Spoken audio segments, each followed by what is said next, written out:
नमस्कार। आज के इस सेशन में आप सभी का स्वागत है। स्टूडेंट्स के बहुत सारे रिक्वेस्ट पर आज का ये सेशन किया जा रहा है, क्योंकि बहुत सारे स्टूडेंट ने कहा था सर पॉलिटी के ऊपर जो इम्पोर्टेंट क्वेश्चंस हैं जो आप पढ़ा रहे हैं तो उसके जो एग्ज़ाम्स से एकदम रिलेटेड हैं और एग्ज़ाम में जिस टाइप से पूछे जाते हैं उस क्वेश्चन पर भी अभ्यास करा दीजिए। तो आज पूरा सेशन उसी का होगा और उस पर भारतीय राज्य व्यवस्था यानी जिसे हम इंडियन पॉलिटी कहते हैं या भारतीय संविधान कहते हैं, तो उसके ऊपर जितने भी क्वेश्चन बन रहे हैं इम्पॉर्टेंट क्वेश्चन हैं। यहाँ पर किसी लेशन से संबंधित क्वेश्चन पर्टिकुलर नहीं है, सब पूरा राज्य व्यवस्था से ही संबंधित हैं। तो आज उन क्वेश्चंस को देखा जाएगा जिनमें से कुछ ऐसे भी क्वेश्चन शामिल किए जा रहे हैं जो एग्ज़ामों में पूछे भी गए हैं और मैक्सिमम ऐसे क्वेश्चन इसमें शामिल किए गए हैं जो आगे आने वाले CHSL या SSC के एग्ज़ाम में आपको मिल सकते हैं। तो आइए शुरू करते हैं पहले क्वेश्चन से। पहला क्वेश्चन आपका पूछा गया है संविधान, प्रश्न हम लिख दे रहे हैं, संविधान प्रारूप समिति के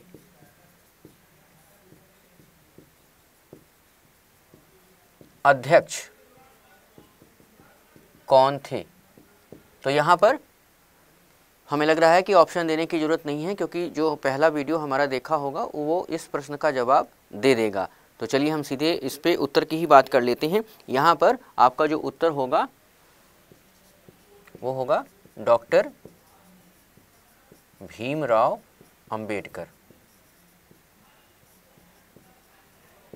तो ये आपका जवाब सही हुआ कि संविधान प्रारूप समिति के अध्यक्ष कौन थे, तो डॉक्टर भीमराव अंबेडकर थे। आइए दूसरा प्रश्न देखते हैं। दूसरा प्रश्न आपका है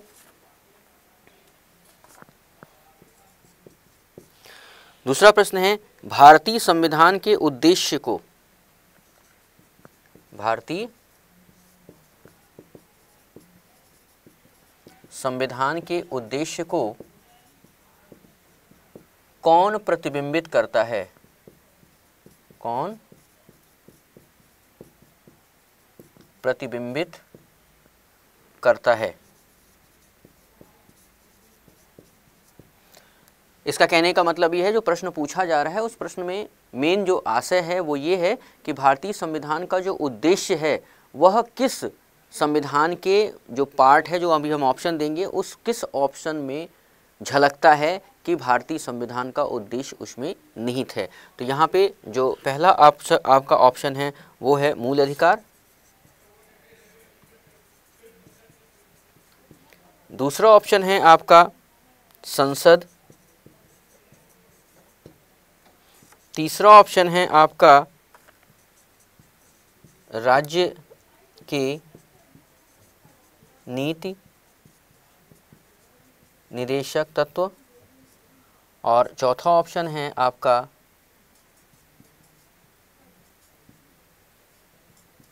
प्रस्तावना। तो यहाँ पे आपको बताना है कि भारतीय संविधान का जो उद्देश्य है, यहाँ पे आपको ये पॉइंट आउट करना है कि जो ये उद्देश्य है, उद्देश्य को कौन प्रतिबिंबित करता है? मूलाधिकार, क्या मूलाधिकार बताती है संविधान का उद्देश्य?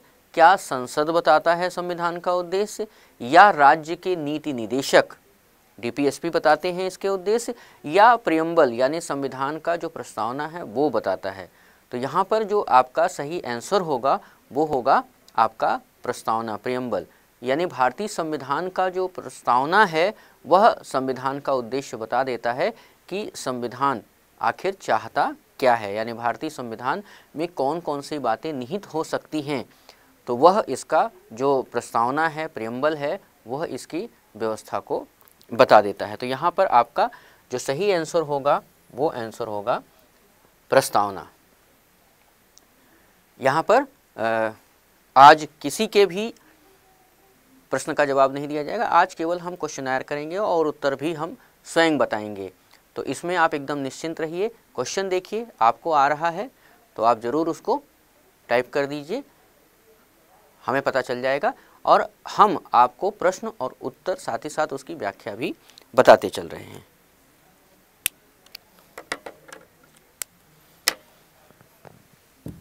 अगला प्रश्न लिया जाए। अगला प्रश्न जो हमारे पास है वो है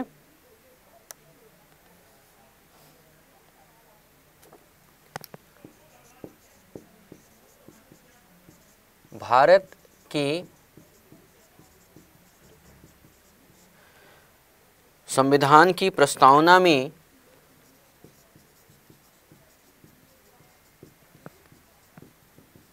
भारत को घोषित किया गया है।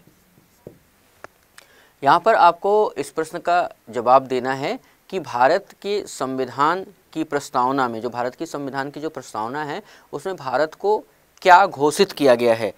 तो ऑप्शन ले लेते हैं। जो ये एग्ज़ाम ये आया हुआ है CHSL 2012 का क्वेश्चन है ये, तो वैसे भी ये इम्पॉर्टेंट है और साथ ही साथ प्रस्तावना से संबंधित क्वेश्चन है, तो ये प्रश्न आपको जानना चाहिए, क्योंकि बहुत सारी ऐसी स्थितियां होती हैं जिसमें प्रस्तावना को पूरी तरह से पढ़ाया नहीं जा सकता है और उसमें भी व्याख्या से संबंधित केवल क्वेश्चन ही देखेंगे, क्योंकि उसमें समय आपका बच जाएगा और समय बचने के साथ साथ आप उसको सटीक तरीके से कर पाएंगे।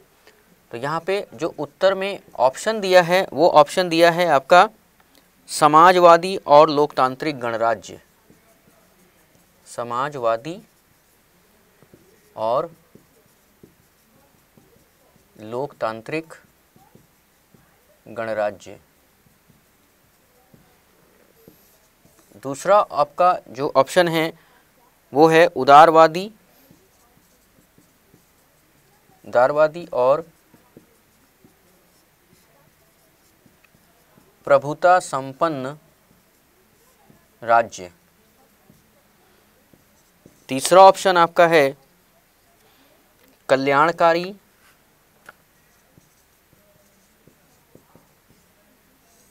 कल्याणकारी और धर्मनिरपेक्ष राज्य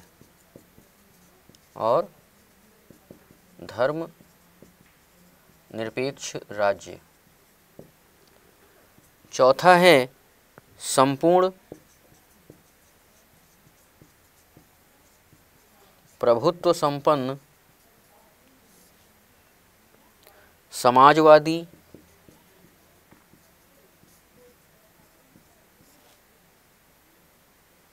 धर्मनिरपेक्ष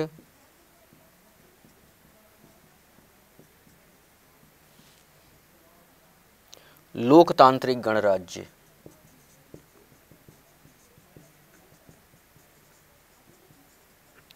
आपको इसमें बताना है कि भारत के संविधान का जो प्रस्तावना है उस प्रस्तावना में भारत के लिए क्या कहा गया है। क्या भारत समाजवादी और लोकतांत्रिक गणराज्य होगा, क्या भारत उदारवादी और प्रभुता संपन्न राज्य होगा, क्या कल्याणकारी और धर्मनिरपेक्ष राज्य होगा, क्या संपूर्ण प्रभुता संपन्न समाजवादी धर्मनिरपेक्ष और लोकतांत्रिक गणराज्य होगा। तो यहाँ पर जो लोग हल्का भी पढ़े होंगे संविधान की प्रस्तावना, वो इस प्रश्न को आसानी से जवाब दे पाएंगे।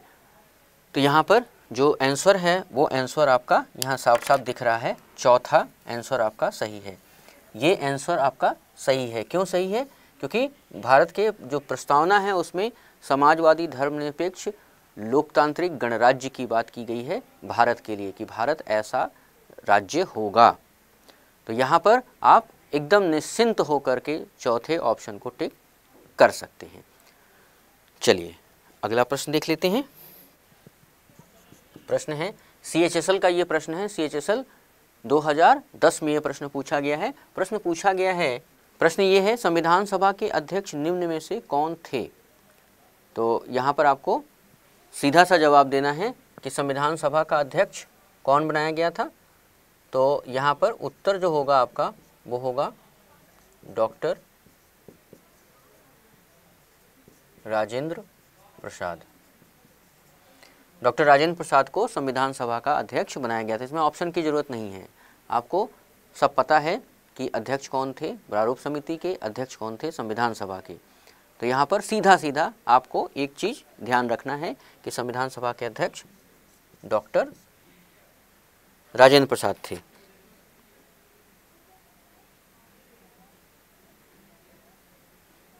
चलिए अगला प्रश्न ले लेते हैं।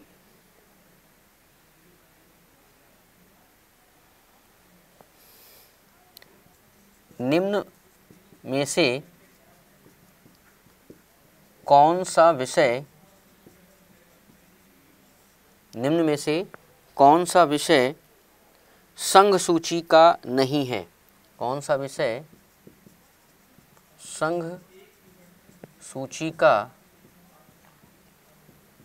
नहीं है?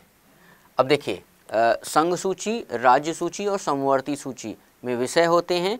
किसी में 99 विषय है, किसी में 66 विषय है, किसी में 49 विषय है, इस 47 विषय है। इस तरह से सारे विषय बटे हुए हैं।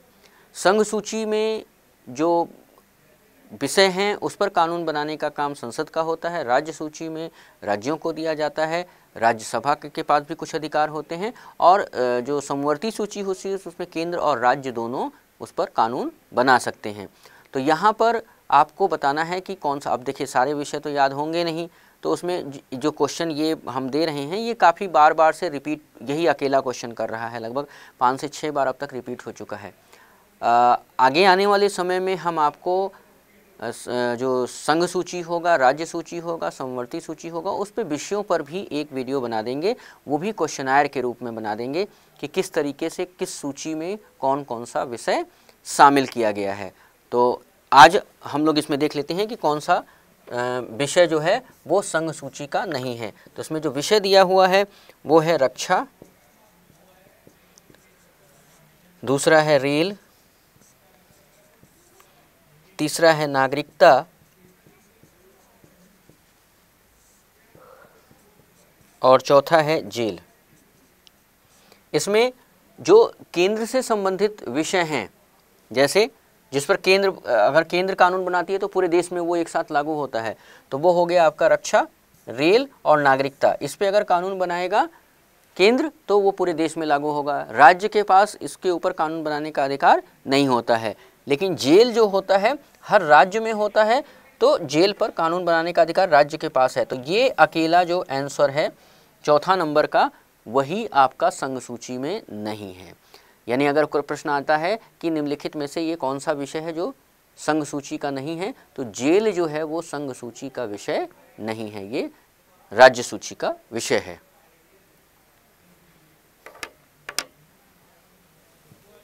चलिए अगला प्रश्न देख लेते हैं। प्रश्न है, भारतीय संविधान का निर्माण किसने किया? भारतीय संविधान का निर्माण किसने किया? चलिए ऑप्शन ले लेते हैं। ऑप्शन में यहाँ पर दिया हुआ है महात्मा गांधी ने किया, दूसरा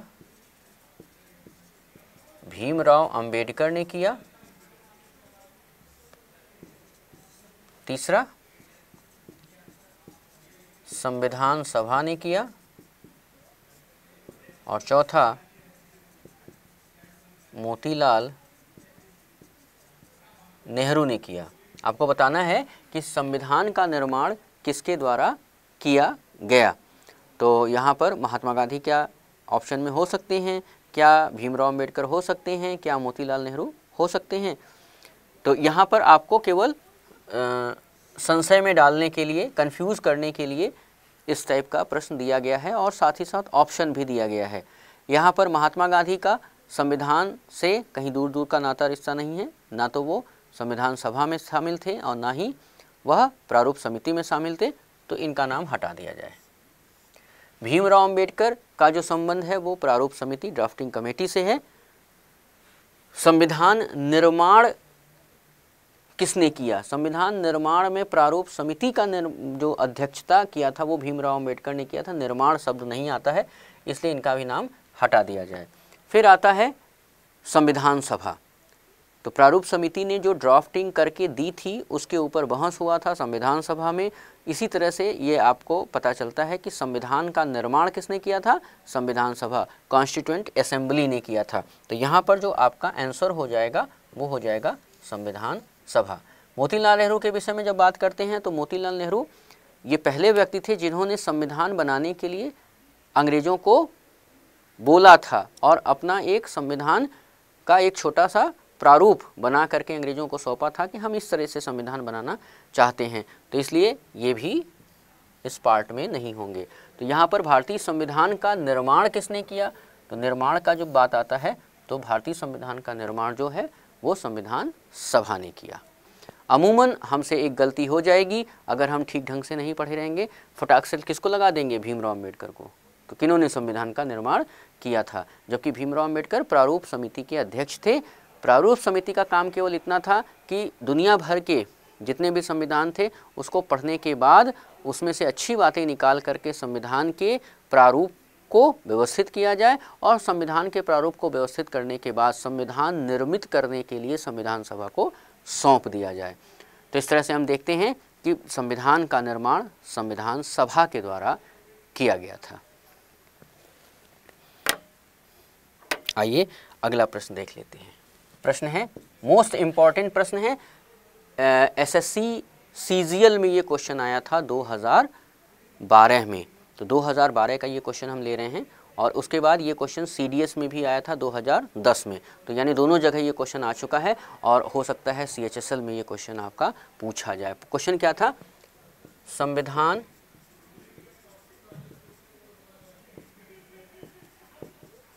निर्माण में संवैधानिक सलाहकार कौन था। यानी आपको बताना है कि संविधान निर्माण में जो कॉन्स्टिट्यूशन बना था उसमें जो संविधान के सलाहकार थे, कॉन्स्टिट्यूशनल जो एडवाइज़र थे, वो कौन थे। तो यहाँ पर हम ऑप्शन दे ही नहीं रहे हैं आपको, आप सीधे सीधे एक चीज़ अपने दिमाग में डाल लीजिए कि जो संवैधानिक सलाहकार थे वो थे BN राव। तो हम डायरेक्ट आंसर लिख दे रहे हैं, आंसर BN राव। ठीक है, यहाँ पर BN राव। अगला प्रश्न लिख लेते हैं। अगला प्रश्न है कि उड़ीसा राज्य को स्टेटहुड यानी राज्य का दर्जा कब मिला था। प्रश्न है, उड़ीसा को राज्य का दर्जा कब प्राप्त हुआ। तो यहाँ पर हम ऑप्शन दे रहे हैं। ऑप्शन है यहाँ पर 1935, दूसरा है 1936, तीसरा है 1942 और चौथा है 1950। आपको बताना है कि उड़ीसा राज्य को राज्य का दर्जा कब मिला था। तो यहाँ पर उड़ीसा राज्य को स्टेटहुड का जो दर्जा मिला था वो अप्रैल 1936 में मिला था। तो यहाँ पर ये ऑप्शन आपका सही हो जाता है। यहाँ पर आप लिखेंगे अप्रैल 1936। तो यहाँ पर जो राइट आंसर हो जाएगा वो हो जाएगा अप्रैल 1936 को उड़ीसा को राज्य का दर्जा मिला था। अगला प्रश्न देख लेते हैं। अगला प्रश्न है कि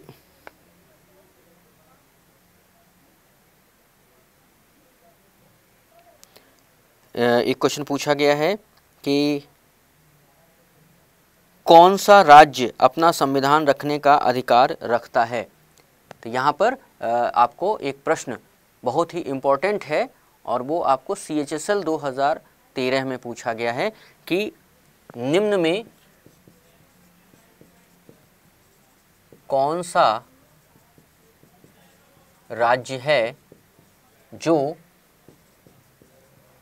अपना संविधान रखने का अधिकार रखता है। आपको ये समझ में आ गया होगा, बहुत सारे लोग इस प्रश्न का उत्तर जान चुके होंगे कि कौन सा राज्य है जो अपना संविधान रखता है। तो बिल्कुल सही आप सोच रहे हैं, वो राज्य है जम्मू और कश्मीर। तो यहाँ पर हम सीधे आंसर लिख दे रहे हैं। आंसर क्या है? जम्मू और कश्मीर। जम्मू और कश्मीर में अपना संविधान बना हुआ है और वह ऐसा ही राज्य है जो अपना संविधान रखा हुआ है। भारत में उसे विशेष राज्य के दर्जा में स्थिति बनाई रखी गई है। तो अगला प्रश्न देखते हैं।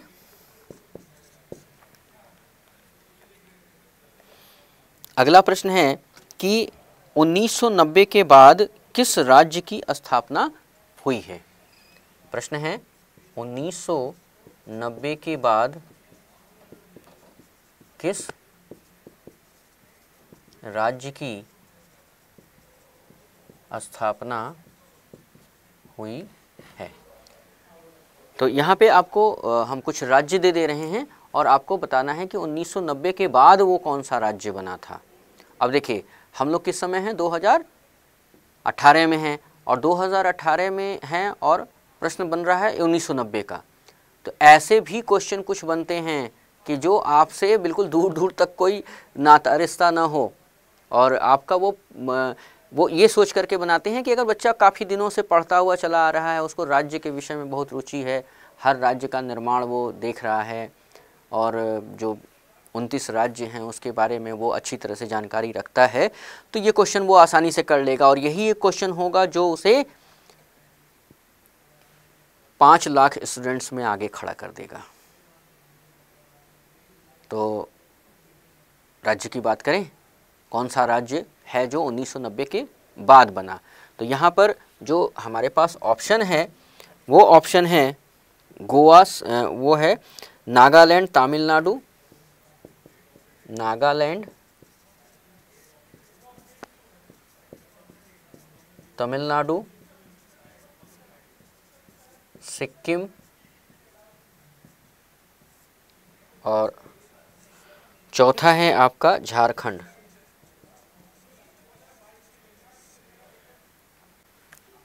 तो आइए जानते हैं कि 1990 के बाद किस राज्य की स्थापना हुई। तो यहाँ पर जो आपका आंसर होगा वो होगा झारखंड। आपको बता दें कि झारखंड की स्थापना हुई थी 2000 में और 2000 में 2 और राज्य बने थे। उनका नाम था छत्तीसगढ़ और उसके बाद था उत्तराखंड। तो यहाँ पर आप जान लीजिए कि 1990 के बाद, अब चलिए मान लेते हैं कि ये तो झारखंड ऑप्शन में आ गया और अगर छत्तीसगढ़ उत्तराखंड होता तो भी आप ऑप्शन में उसको चुन सकते थे। तो 3 राज्य याद रख लीजिए कि 3 राज्य यानी झारखंड, छत्तीसगढ़ और उत्तराखंड, झारखंड, छत्तीसगढ़ और उत्तराखंड, ये सब कब बनाए गए हैं, 2000 में। ये 2000 में तीनों राज्य की स्थापना हुई है। तो ये आपका इम्पोर्टेंट प्रश्न, ठीक है। चलिए अगला प्रश्न देखते हैं। भारतीय संविधान में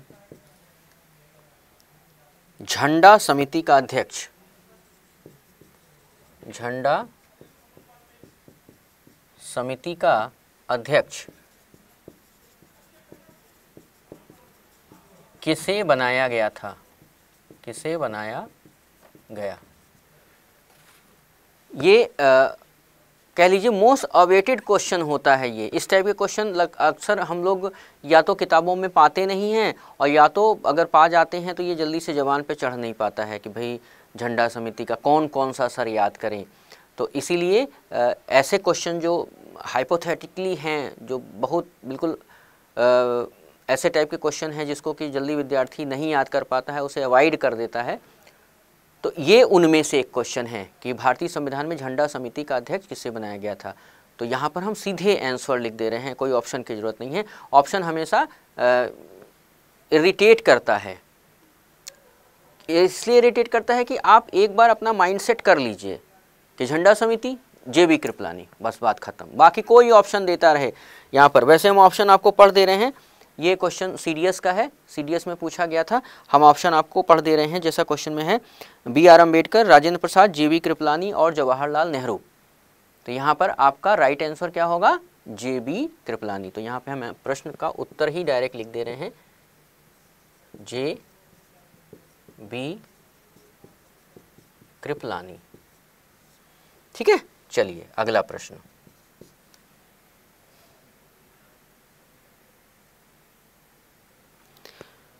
संविधान सभा के अंतर्गत संघ समिति का अध्यक्ष कौन था? भारतीय संविधान में संघ समिति, यूनियन कमेटी, संघ समिति को कहेंगे यूनियन कमेटी, संघ समिति का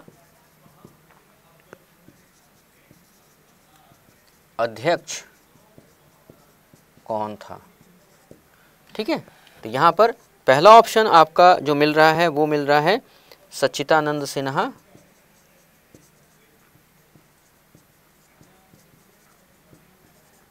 दूसरा ऑप्शन आपको मिल रहा है BR अम्बेडकर,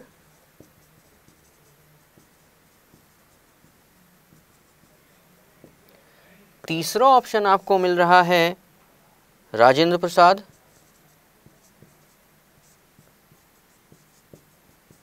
और चौथा ऑप्शन आपको मिल रहा है जवाहरलाल नेहरू। देखिए, एक चीज़ हम आपको बता दें कि मैक्सिमम जो भी कमेटीज़ बनाई गई थी उसमें या तो जवाहरलाल नेहरू थे या तो राजेंद्र प्रसाद थे।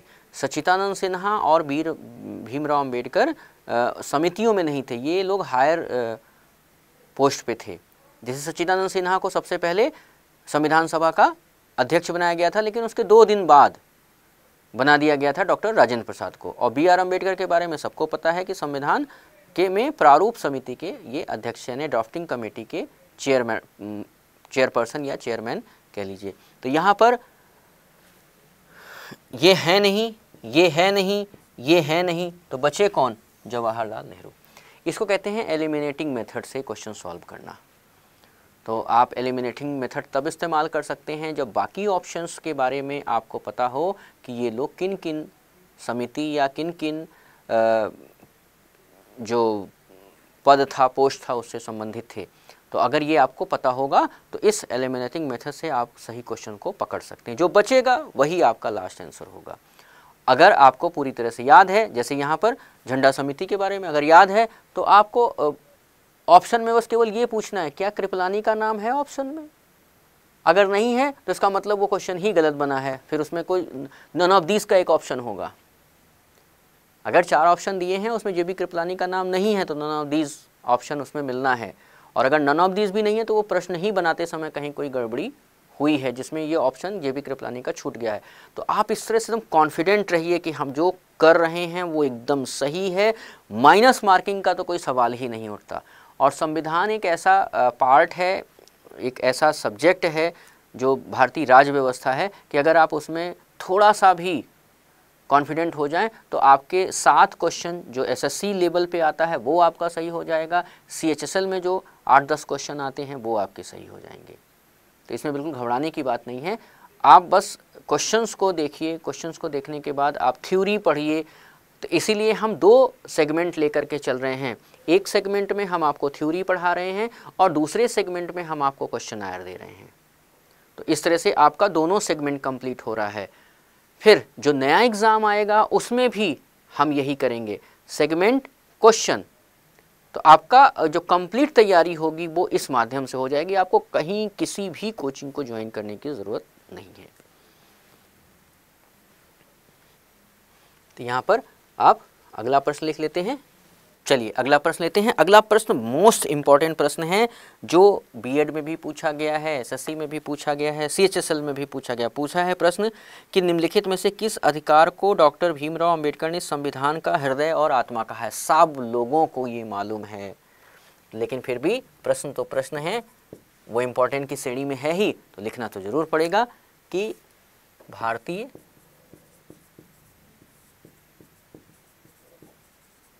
संविधान के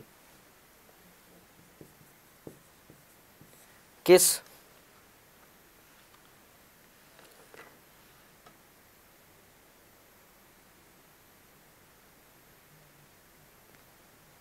अधिकार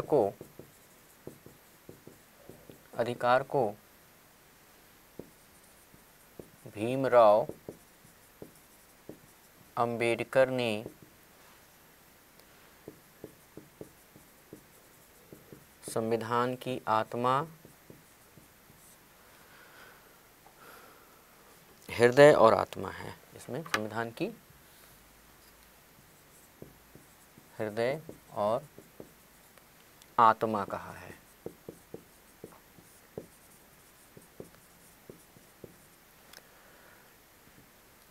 अगर यही क्वेश्चन ऐसे पूछता कि भारतीय संविधान में वो कौन सा अनुच्छेद है जिसे भीमराव अंबेडकर ने संविधान की हृदय और आत्मा कहा है, और यहाँ पर क्वेश्चन ऐसे है कि किस अधिकार को कहा है, यानी वो अधिकार,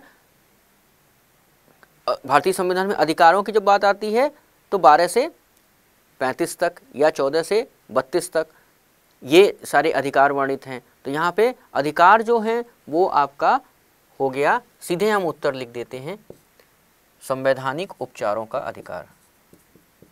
संवैधानिक उपचारों का अधिकार,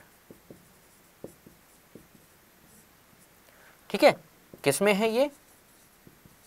आर्टिकल 32। आर्टिकल 32 में संवैधानिक उपचारों के अधिकार को भीमराव अंबेडकर ने संविधान की हृदय और आत्मा कहा है। तो यहाँ पर आप बिल्कुल एकदम निश्चिंत होकर के टिक कर सकते हैं, यहाँ पर कोई ऑप्शन की ज़रूरत नहीं है। आप बस सीधे पूछिए उनसे कि संविधान की हृदय और आत्मा अगर क्वेश्चन आया हुआ है तो आप पूछिए उनसे क्या आर्टिकल 32 दिया है वहाँ पर, या क्या संवैधानिक उपचारों का अधिकार दिया है। अगर दिया है तो उसी को टिक करना है। आप एकदम कॉन्फिडेंट होकर के ये बात कह सकते हैं। चलिए अगला प्रश्न लेते हैं। प्रश्न है, प्रारूप समिति के निम्न में से कौन सदस्य थे? यहाँ पर आपको ऑप्शन दे रहे हैं। यहाँ ये बताना है कि सदस्य कौन थे। भाई 6 सदस्य और एक चेयरमैन, एक अध्यक्ष, ये प्रारूप समिति का निर्माण था। अब इसमें आपसे पूछा गया है, एक प्रश्न में पूछा गया कि अध्यक्ष कौन थे, तो आपने बता दिया भीमराव अंबेडकर। अब यहाँ पूछ रहा है कि इनमें से बताइए कौन सदस्य थे, यानी यहाँ पर 4 में से 3 सदस्य नहीं होंगे और 1 सदस्य होगा। तो जो ऑप्शन है हम हूबहू वही ऑप्शन लिख दे रहे हैं। यहाँ पर ऑप्शन में है जवाहरलाल नेहरू, राजेंद्र प्रसाद,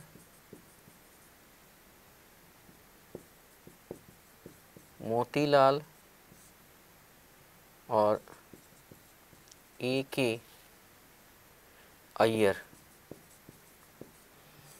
तो यहाँ पर आपको सबको पता है कि जवाहरलाल नेहरू, राजेंद्र प्रसाद और मोतीलाल प्रारूप समिति से संबंधित नहीं थे। तो जब ये लोग नहीं थे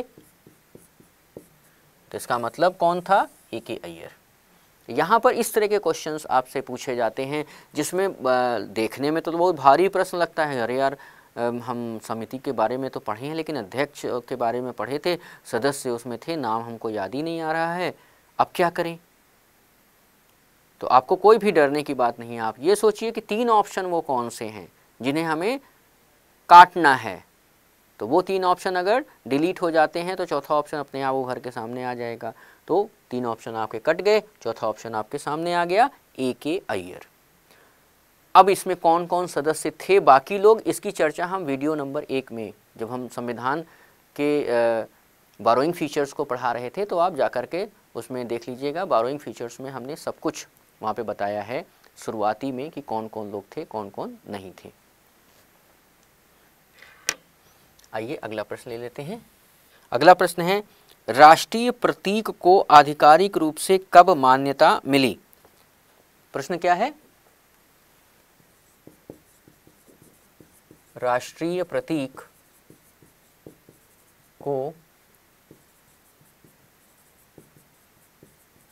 आधिकारिक रूप से कब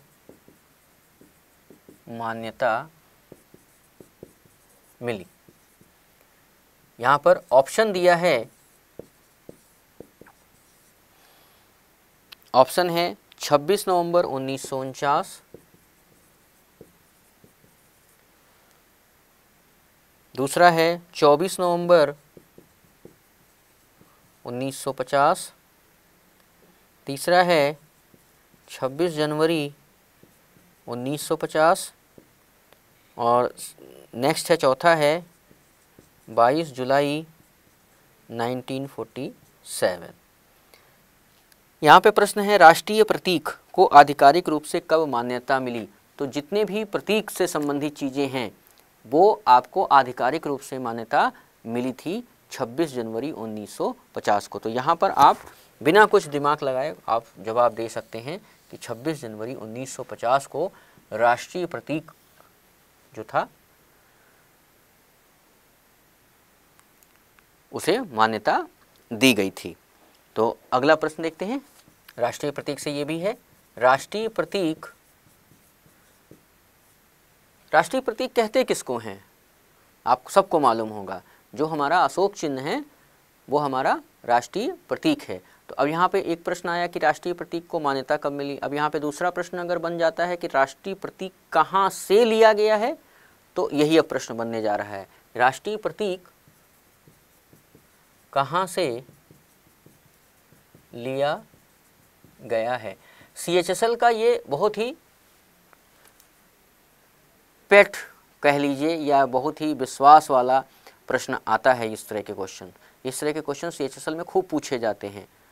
तो और ये सब जनरल क्लास में तो पढ़ाया नहीं जा सकता है क्योंकि बहुत ही स्टैटिक टाइप हैं जो कभी बदलते नहीं हैं। तो इसको ऐसे ही क्वेश्चन बना करके पढ़ाने में सही रहता है। तो यहाँ पर ऑप्शन जो दिया गया है, पहला ऑप्शन है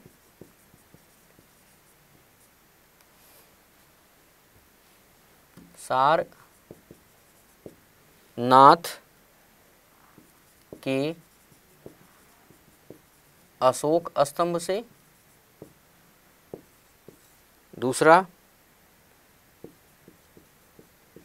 पटना के संग्रहालय से, तीसरा कलकत्ता के संग्रहालय से, चौथा गया के बौद्ध विहार से, गया के बौद्ध विहार से। तो यहाँ पर सबको पता है, अगर जिसको नहीं पता है वो जान ले कि राष्ट्रीय प्रतीक जो लिया गया है वो सारनाथ के अशोक स्तंभ से लिया गया है। तो यहाँ पर जो सही ऑप्शन होगा वो होगा राष्ट्रीय प्रतीक कहाँ से लिया गया है, सारनाथ के अशोक पिलर से।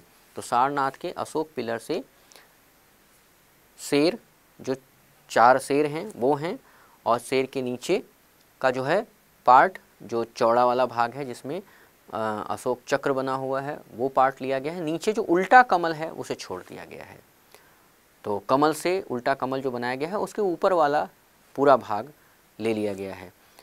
तो इस तरह से वो हमारा राष्ट्रीय प्रतीक बना, राष्ट्रीय चिन्ह बना है। ठीक है, चलिए अगला प्रश्न देख लेते हैं। प्रश्न है सत्यमेव जयते कहाँ लिखा है। सत्यमेव जयते कहाँ लिखा है। जब हम राष्ट्रीय चिन्ह देखते हैं, राष्ट्रीय प्रतीक देखते हैं, तो उसमें सत्यमेव जयते लिखा होता है। तो वो सत्यमेव जयते कहाँ लिखा है ये आपको बताना है। तो ऑप्शन के आधार पे ही आप बताइएगा, जल्दीबाजी ना करिएगा। यहाँ पे ऑप्शन जो दिया है वो दिया है सबसे ऊपर, दूसरा ऑप्शन है सबसे नीचे,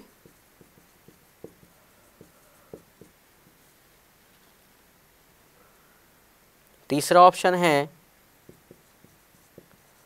सिंहों के बीच में, और चौथा ऑप्शन है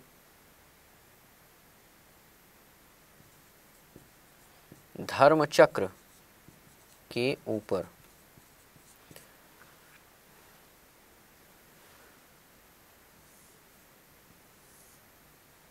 यहाँ पे वृषभ है, यहाँ पे घोड़ा है, और ये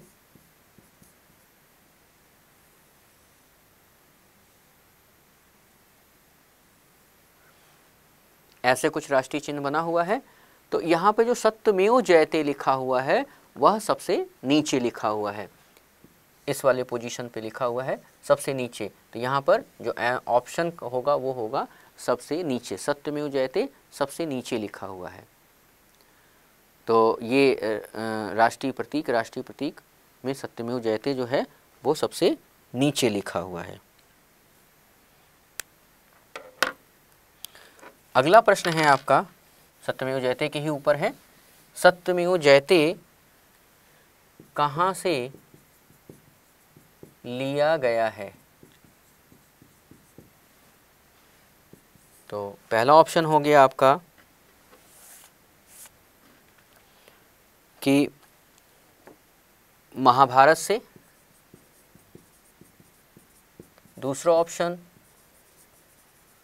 मुंडकोप निषद से, तीसरा ऑप्शन आपका है मनुस्मृति से, चौथा ऑप्शन है बृहदारण्यक से। आपको ये बताना है कि सत्यमेव जयते जो है वो कहाँ से लिया गया है। सत्यमेव जयते उपनिषद से लिया गया है, और सत्यमेव जयते जब उपनिषद से लिया गया है तो उस उपनिषद में कौन सा उपनिषद है यहाँ से लिया गया है? तो वो आपका है उपनिषद मुंडकोपनिषद, यानी सत्यमेव जयते मुंडकोपनिषद से लिया गया है। सत्यमेव जयते का अर्थ क्या होता है? सत्यमेव जयते का अर्थ सत्य की विजय होती है।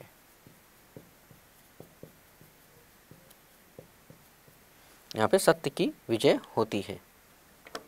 एक प्रश्न है राष्ट्रीय ध्वज के ऊपर, इसको भी ले लेते हैं।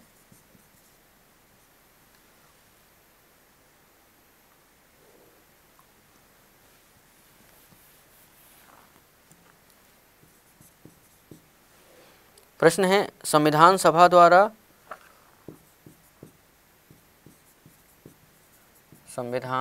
द्वारा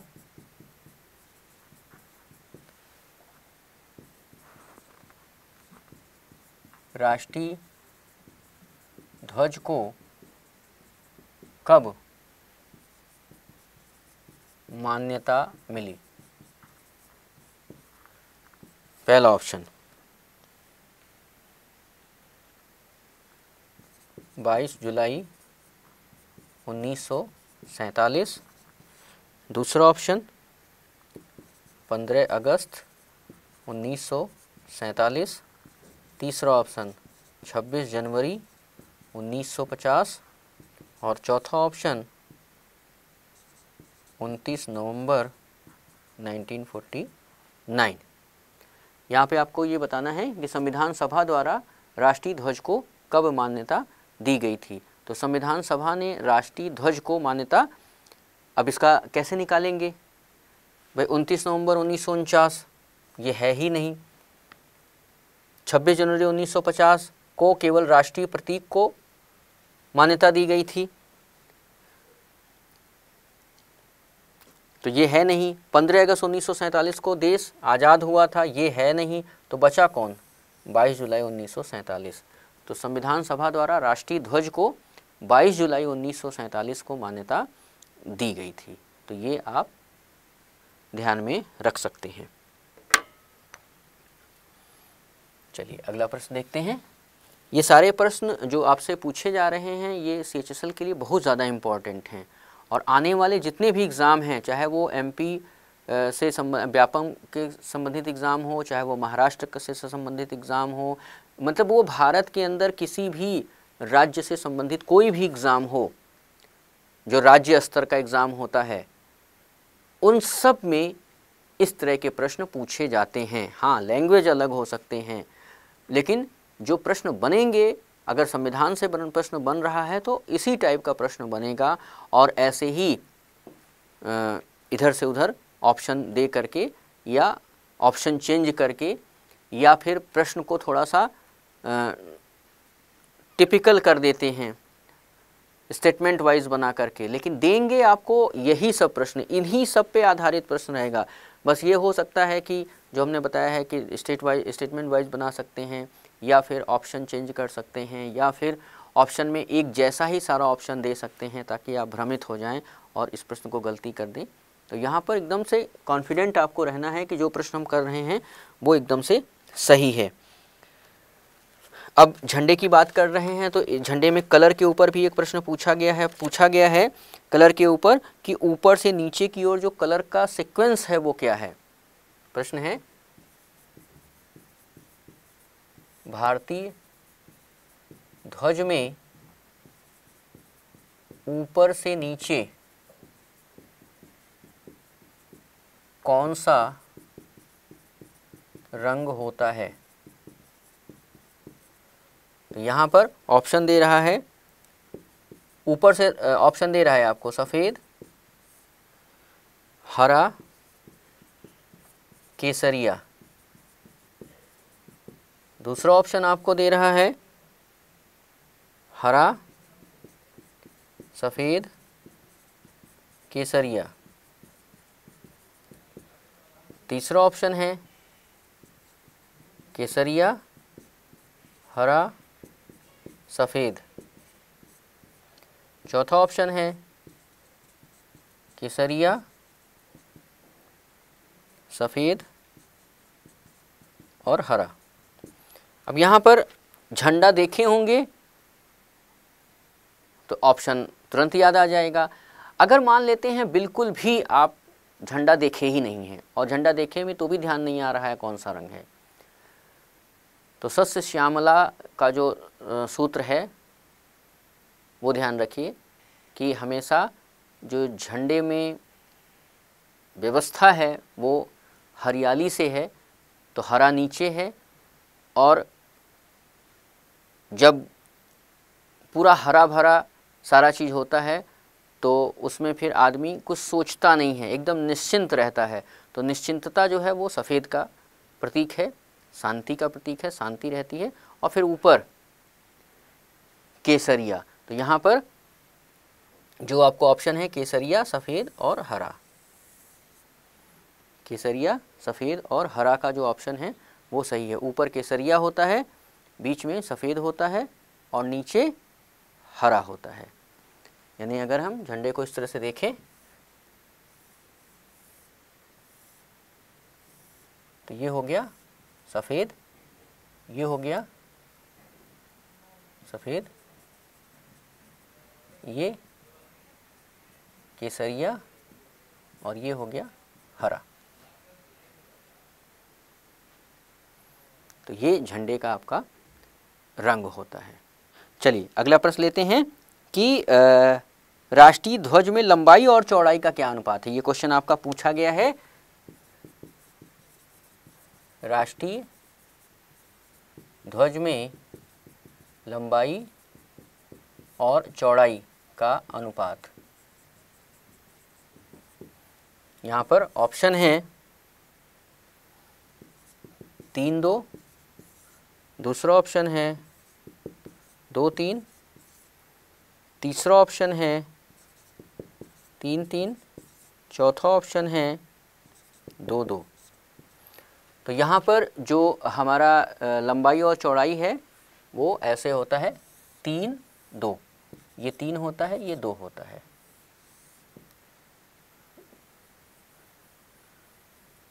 लगे कि 3:2 है, ये 3 और 2। अगर हम इंच में रखते हैं तो भी रहेगा, मीटर में रखेंगे तो भी रहेगा। यानी अगर 3 मीटर लंबा है तो 2 मीटर चौड़ा होगा। इस तरह से हम देख रहे हैं कि जो हमारे ध्वज की लंबाई और चौड़ाई का अनुपात है वो 3:2 है। तो यहाँ पर यह आपका पहला ऑप्शन जो है वो सही है। राष्ट्रीय ध्वज में तीलियाँ कितनी होती हैं, तो इसको बोर्ड पे लिखने की ज़रूरत नहीं है, ऐसे ही ओरली समझ लीजिए कि राष्ट्रीय ध्वज में जो तीलियाँ होती हैं वो 24 की संख्या में होती हैं। 24 तीली 24 घंटे का प्रतीक है। तो आज हम लोग मैक्सिमम जो प्रश्नोत्तरी देखे हैं वो प्रश्नोत्तरी आपके काम की है। और CHSL, SSC, सीडीएस तो नहीं कहेंगे, सीडीएस में एक आध ही 2 क्वेश्चन लिया गया है। NDA और उससे भी जो निचले स्तर के एग्ज़ाम होते हैं उसमें ये सारे क्वेश्चन पूछे जाने की उम्मीद बनते हैं। तो इन क्वेश्चंस को आप एक बार फिर देख करके दोहरा लीजिएगा एग्ज़ाम में जाने से पहले, हो सकता है इनमें से कुछ क्वेश्चंस आपका रिपीट कर जाए। आगे के सेशन में हम ठीक ऐसे ही चलेंगे। एक दिन अगर हम आपको पॉलिटी पढ़ाते हैं तो दूसरे दिन पॉलिटी का क्वेश्चन डिस्कस करेंगे। तो अभी जो हम लोग का सेगमेंट चल रहा है उसमें अभी हम लोग संसद वाले पार्ट में हैं, तो संसद कह रहे हैं, राष्ट्रपति वाले पार्ट में हैं। तो राष्ट्रपति वाले पार्ट का भी क्वेश्चन आयर हम आगे के समय में आपके साथ करेंगे और बताएंगे कि किस तरह के क्वेश्चन राष्ट्रपति में एग्ज़ाम के पॉइंट ऑफ व्यू से ओरिजिनल जो क्वेश्चंस आए हुए हैं वो कैसे बनते हैं, और क्या आप उस क्वेश्चंस को, ये जो वीडियो क्लास है इस वीडियो क्लास को करने के बाद कर पाते हैं कि नहीं। हमें पूरा यकीन है, 100% यकीन है कि आप सब कर ले जाओगे। तो आगे के सेशन में आपसे फिर जल्द ही मुलाकात होगी। तब तक देखते रहिए अड्डा 247 और बने रहिएगा हमारे साथ। यानी हम फिर से कह रहे हैं, बने रहिए हमारे साथ और देखते रहिए अड्डा 247।